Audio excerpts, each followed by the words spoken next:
1, 2, 3, 4, 5. 1, 2, 3, 4, 5. Last one. 1, 2, 3, 4, 5. Good. Stop. Okay, for about 10 seconds. So I said stopping out, okay? Come on. All right, get up higher. All the way down. Don't worry about a bunch of reps. Just fall. Get a little higher. Stop, okay? Rest that 10 seconds. We'll be right here. Come on. Up a little higher. Stop. Okay? Minute straight, okay? Go. This giant set right here, and the pull-ups got pretty fatigued from because this is a Centric Overload right here. Just kind of wiped them out. So what we're trying to do. So what we're trying to accomplish there is we're letting him do a little bit of. We're letting him actually cheat it back a little bit.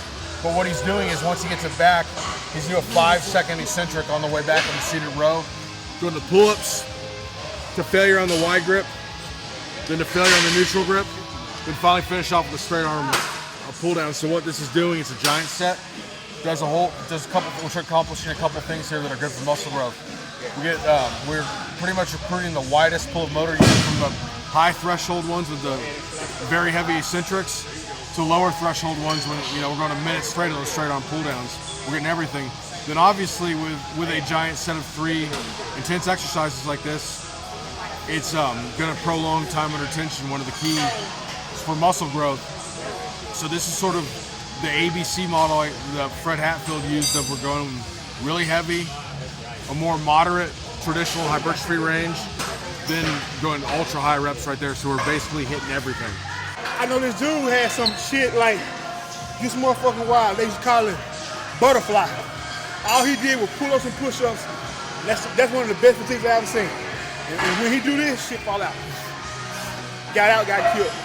2 weeks. I mean, we did a lot today, even though the workout wasn't super long. You start off with heavy deadlifts. Got his form straightened out. Tyrus looks a lot better. He lifted more weight, and he looked better doing it to be safer that way too, and get better development. Then we went to the giant set there, and we started off with a seated row, eccentric emphasis to the pull-ups, then finally the straight arm pull down. So when you do that, another way you can do we don't want to mess with his bicep, but another way you can do the seated rows is doing this, what we just did, pulling it with 2 arms, then doing the eccentric only for 5 seconds, because you're going to handle a lot more in the negative portion of the rep. So, you know, say you can do 300 pounds or 200 pounds for 5 reps on a seated row. You know, you might be able to do 160 on the negative portion with 1 arm. So, or you can do the way we did it, where you a little cheat the way back, then 5-second negative that way. You went to the pull-ups, so we went with a wide grip first. That's a weaker grip. Like we talked about before with the biceps, the mechanical advantage drops him. So once you got the failure there, we improved his mechanical advantage. He goes to the neutral grip pull-ups. Finally, finish off with a spread arm pull down. So when you go on those, you want to really emphasize this. So on one extreme, we have a deadlift. A deadlift, if you're trying to feel out the muscles working, you're doing it wrong. It needs to be from point A to point B, perfect technique, perfect tightness. Not really like worrying about if you feel this or that. Where the straight arm pull downs, sort of on the total other polar opposite of where you only should be trying to fill it out. So, I mean, you want to just, like, say you want to feel your lats doing the work. You do not want to try to move the weight, you know, from here to there and not worry about the muscle. So if you're feeling that in your biceps or something, you're not doing it right. Then finally come up here, outside, finish off the keg carries.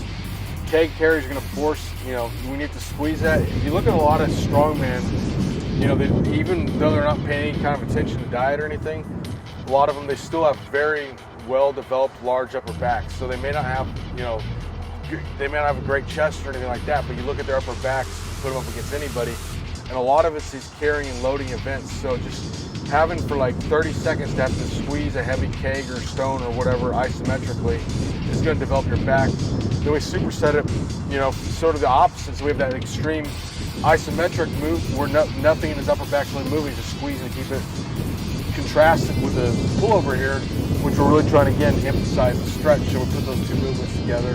Heck of a giant set, so, or excuse me, superset.